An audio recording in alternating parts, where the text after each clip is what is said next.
আসসালামু আলাইকুম viewers, welcome back to my channel. আশা করি সবাই ভালো আছেন। আজকে নিয়ে আসলাম 400-500 টাকা গজ কাপড় খালি পেয়ে যাচ্ছেন 350 টাকা গজ, একদম অফার দাম।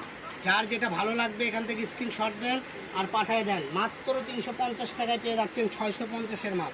এই যে দেখেন কত সুন্দর সুন্দর কালেকশন। আর এখন যদি আমাদের এই চ্যানেলটা আপনারা সাবস্ক্রাইব করে রাখেন, আমাদের ফেসবুকটা যদি ফলো দিয়ে রাখেন এবং টিকটক যদি ফলো দিয়ে রাখেন, তাহলে আপনারা পেয়ে যাবেন বিশেষ লটারি। তো এই লটারি যারা জয় করতে চান আমাদের চ্যানেল সাবস্ক্রাইব করুন এবং ফলো দিন এবং কমেন্টে জানায় দিন। আমরা আপনাদেরকে 1500 লোকের ভিতরে আমরা 20 জনকে মানে প্রাইসটা দেবো, লটারিটা দেবো, ঠিক আছে? তো যারা যারা নিতে চাচ্ছেন দ্রুত স্ক্রিনশট দেন আর আমাদের চ্যানেলটা সাবস্ক্রাইব করুন এবং ফেসবুক ফলো দিন, দিয়ে আমাদের পাশে থাকুন। নিত্য নতুন কালেকশন অল্প দামে কিনতে পারবেন।